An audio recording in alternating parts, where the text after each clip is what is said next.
Today I'm going to go over the basic equipment you need to make loose leaf tea. I assume, like most Americans, you're more familiar with coffee than tea. In the world of coffee, different equipment produces different beverages.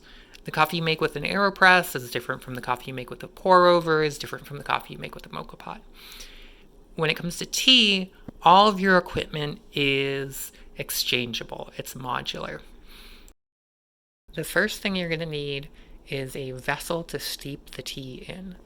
That could be the same vessel you drink out of, like this mug or this teacup, or it could be a separate vessel like this teapot. The second thing you're going to need is a way to separate the leaves from the tea once it's done steeping.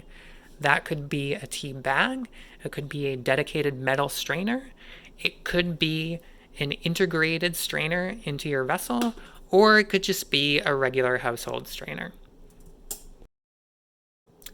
The third thing you'll need is a way to measure your loose leaf tea.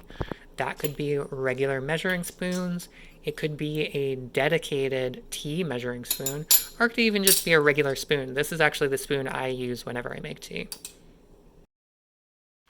The fourth thing you're going to need is a way to heat up water to a specific temperature. That might be a kettle like I have here, it might just be a pot, or you could even use your microwave to heat up water in a cup. The only caveat with that is that it's difficult to get water to the correct temperature for black tea in a microwave. When it comes to vessels, the most important question you're going to ask is how much tea do you want to make? If you're making tea for just yourself, a teacup or filling that a mug is going to be your best option. If you're making tea for multiple people or you're making a bunch of iced tea for later, the teapot is your best option. Now, it's obvious why the teapot is the best option in that case, so I'm going to focus on the single person case. Why is a teacup better than a mug? The first thing you're going to run into is that tea strainers aren't really designed to fit mugs. Some of that is obvious and some of that's less obvious. So if you look at your cup strainer, it's perfectly sized to a teacup. This means that your leaves can float around the entire vessel, which makes it very easy to get a good extraction. With a mug, the strainer is not going to reach all the way to the bottom, and so you're going to get a worse extraction. If you have to use a mug, I actually recommend not using something like this because you can't agitate the tea around the vessel. If you are using a mug, you're going to need to use either a tea ball, a tea pod, or a tea bag.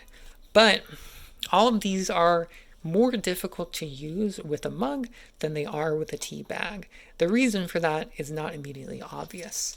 The amount of tea that fits in a mug is more than fits in a teacup, which means you need more tea leaves to get an extraction of the same strength and quality.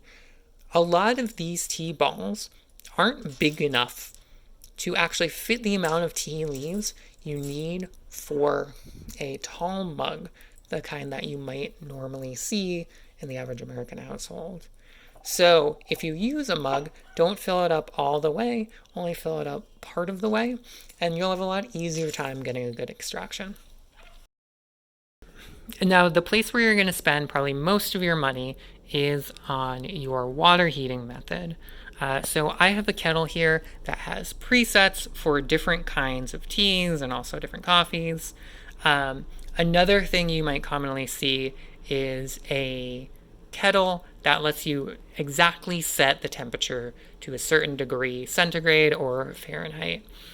I actually prefer these because I don't really need the flexibility of a exact degree, although that does let you experiment with your tea a little bit more.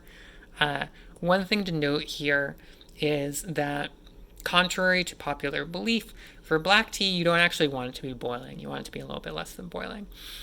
So you can actually see these are all pretty good measurements here for teas. If you're unfamiliar with them, you can also look that up online.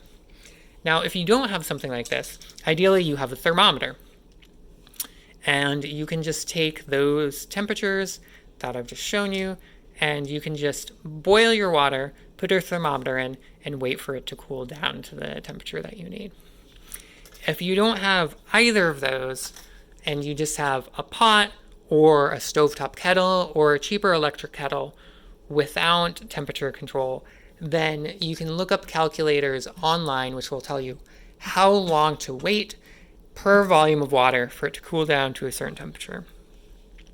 These aren't ideal because they're not very accurate, but if you just want to try out loose leaf tea without spending any money at all, it's a great option.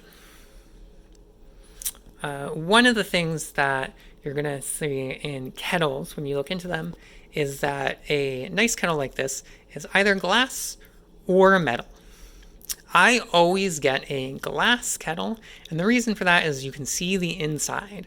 So you can very easily prevent your kettle from getting scummy inside or growing any kind of mold or bacteria because you can see if it's getting a little bit dirty. With a metal kettle, you kind of have to remember to be a little bit more diligent. One thing I forgot to mention is a timer. Now, you probably have a timer because you probably have a phone, but you can also have a dedicated timer. It's a nice option. If you do get a dedicated timer, I recommend one that can go to at least 30 seconds. A lot of teas will have an optimal steep time of like 2.5 minutes, and it's easy to do that. I actually have one that only does minutes here, but I just wait the 30 seconds after I hear the alarm go off. And that's all the equipment you need for loose leaf tea. If you want to explore stone ground teas or matcha or some other type of tea, you might need slightly different equipment. But if you just want to explore loose leaf tea, and there is a lot to explore, you really only need what I've shown you in this video. The main determinants of tea quality are not your equipment, it's your steep time, your steep temperature, the quality of your leaves. Those are the things you need to concern yourself with. And you can explore those different things and dial them in just as well with this equipment and with this equipment. Don't sweat about having the right equipment. Just experiment, try different times. If you have a finer kettle than I have that lets you dial in by degrees, maybe try some different temperatures.